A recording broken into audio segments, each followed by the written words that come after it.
Already part নির্বাচনী পরীক্ষাটা হয়ে গেছে। আর এখন নির্বাচনী পরীক্ষাতে যারা ভালো করবে আমরা তাদেরকে এসএসসি পরীক্ষাতে অংশগ্রহণ করতে দেব।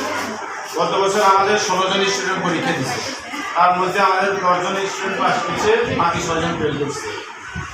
এই ক্ষেত্রে যে আমাদের বিদ্যালয়ের পাশের হার হচ্ছে 62.05%।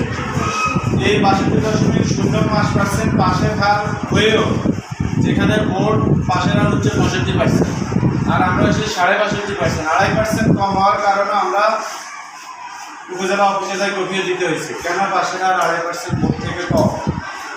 অতএব সামনের বছর যারা আমাদের এসএসসি পরীক্ষা আছে, আমাদের 15 জন বাচ্চা আছে, 15 জনের মধ্যে যদি আমাদের 3 জন হয় আমরা 3 জনকে পরীক্ষা দেবো। এই কারণে আজকে আমাদের সবচেয়ে গুরুত্বপূর্ণ আমরা এসএসসি যারা ক্যান্ডিডেট সামনে গার্ডিয়ান আছেন ওদের বাচ্চাদেরকে আমরা বেশিরভাগ মূল্যায়ন করার ক্ষেত্রে থাকবেন, কারণ রেজাল্ট তো একই, ওরাও কিছু অসুবাসী পরীক্ষা, আপনার বাচ্চারা অসুবাসী পরীক্ষা দিচ্ছে। সেই ক্ষেত্রে আমাদের 8ম শ্রেণীর এসএসসি বৃত্তি পরীক্ষা আছে। একসময় 8ম শ্রেণীতে বৃত্তি পরীক্ষা ছিল না, মেধা মূল্যায়নের রেজাল্টের ভিত্তিতে, এখন বৃত্তি পরীক্ষা চালু হয়েছে।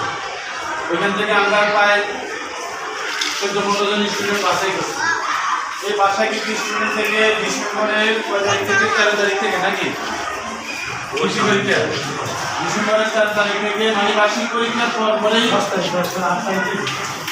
বার্ষিক পরীক্ষা শেষ হওয়ার পরে হচ্ছে আপনার বৃত্তি পরীক্ষা। এখন ওই বাচ্চাগুলোর প্রতিও আমাদের নবম শ্রেণীতে আমাদের রেজিস্ট্রেশন শুরু হয়ে গেছে। আপনারা হয়তো বাচ্চারা টাকার জন্য বলে না বাড়িতে যায়, নবম শ্রেণীর গার্ডিয়ান যারা আছে নবম শ্রেণীতে রেজিস্ট্রেশন পরে তাদের গ্রুপ, এরপরে তারা সময় দেখেছে 1 বছর শেষ, তাদের আর 1 বছর সময় আছে। এই বছর জানুয়ারির 7 তারিখ থেকে এসএসসি পরীক্ষা অলরেডি রুটিন হয়ে গেছে। তার মানে সামনের বছর জানুয়ারি 1 তারিখ অথবা ডিসেম্বরে হয়ে যেতে পারে পরীক্ষা। এটা আপনাদের নবম শ্রেণীর বাচ্চাদের হাতে সময় নেয়।